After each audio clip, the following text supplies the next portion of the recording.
Black Myth Wukong has a surprising number of ways to customize your playstyle. So here are some tips and tricks I'll impart onto you so you can become the next Monkey King.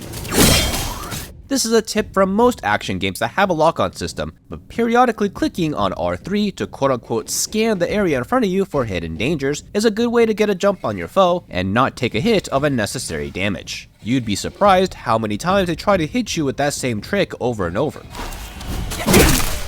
Another quick one is don't waste time hitting pots with will inside, just dash right through them. Jump attacks can be doubled up by doing a light jump attack first, then heavy attack right after. The damage isn't that great, but since it's airborne for so long, it has the ability to dodge many attacks on the ground while doing so. Periodically with random drops, you'll get mind core pieces. Definitely cash these in when you get a second with your homie, Zoodog. He is found early in the game at Chapter 2 at the Crouching Tiger Temple Cellar in Yellow Wind Ridge. I personally recommend boosting mana as much as possible so I can get more special abilities, but you can boost any stat you'd like that you think needs help. Early in the game, you'll get an Incense Trail Talisman. Keep it handy in the quick menu so you can backtrack or escape bad battles quickly. I'll also give specific skill tree unlock tips. This is customizable to your liking since you can retract sparks and skills and respec whenever you want. Whenever a game has this type of system for respecking, my first recommendation is always trim the fat. What I mean is if you put points into boosting Rock Solid, but you're noticing that you never use Rock Solid, that is a complete waste of something that can be put into something you actually use. Watch how you fight and which skills or attacks you used most, then boost your abilities of those skills for efficiency. My second tip is to try to level up what stances you like up to at least 10 sparks total in this window earlier. This is because you'll have access to more focus levels when you've used 10 points in this skill tree as a bonus. Definitely a huge boost in damage and range of all heavy attacks.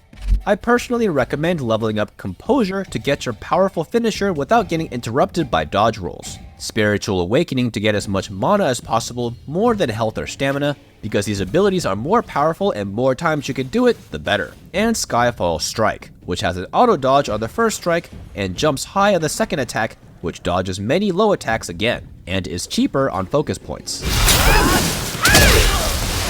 When choosing Chi Spirits, you'll want to think about not only the passive that it gives, but also how fast its animations are. Long fancy attacks can be pretty bad. This is because when you take damage while in this form, you personally take damage. It's not a second health bar. So you want to get in and out quickly to do your business, whichever spirit this is. If it is a slower spirit, get a head start and use this trick. Chi Spirits are special cancelable, meaning that you can use them in the middle of your normal light combo. This is best used right after the final hit of a light attack finisher as the enemy is staggered. So you'll have a couple extra seconds for your spirit to come out and do its thing.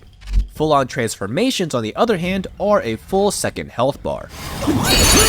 It's nice to bust this out near the end of a fight to guarantee nice chunks of damage safely without worrying about dying. These usually don't tick down on your might meter too much over time until you actually attack, and they often have a better dodge than you normally have, so you can use this to dance around more dangerous attacks that are harder to dodge. Periodically throughout your journey, you'll come across floating spirits. Pick these up and they'll give a good chunk of will. Just remember that after you're taught how to refill your gourd with them, you can take advantage of it and take a swig right before grabbing it, even if you're full on health. For your upper skills early in the game, you'll have access to two options, either Cloud Step Dodge or the Rock Solid Parry. While I was initially excited for the parry, I quickly found out that it's far less versatile than Cloud Step. This is because a lot of attacks, even if parried, especially if it's a projectile, do not interrupt enemies, which is bad for something that has a long cooldown. This isn't Sekiro, so often the return for getting a successful parry is not that great. Usually it's a couple of hits before they're back in your face. In some fights the parry will be better against physical attackers, but I set my default to Cloud Step. This ability dashes away quickly while leaving a clone behind, distracting the enemy. This is a great tool in itself to quickly get out of impending danger, but the fact that you have some invincibility and lasting super armor gets you out of extremely powerful attacks for free. And the best part, while concealed, you can use other abilities. Try using Pluck of Many, Immobilize, buff yourself, or even heal while concealed. Safely using these abilities while not being targeted is huge, and lets you get control of a situation quickly if everything has gone south.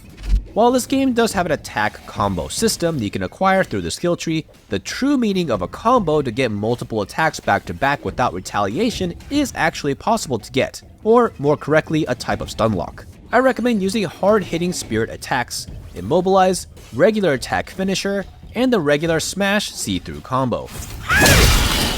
The final hit of these attacks have a much higher chance of staggering the opponent, and if timed properly while the boss is standing neutral or recovering from a previous attack, it can stun lock bosses for a long period of time.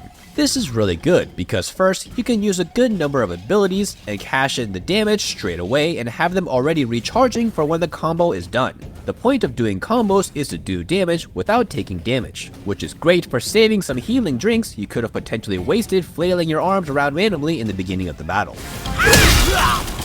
Hopefully some of these tips will help you dominate the battlefield and have you on your merry way. For everything else Black Myth Wukong, keep it here on GameSpot.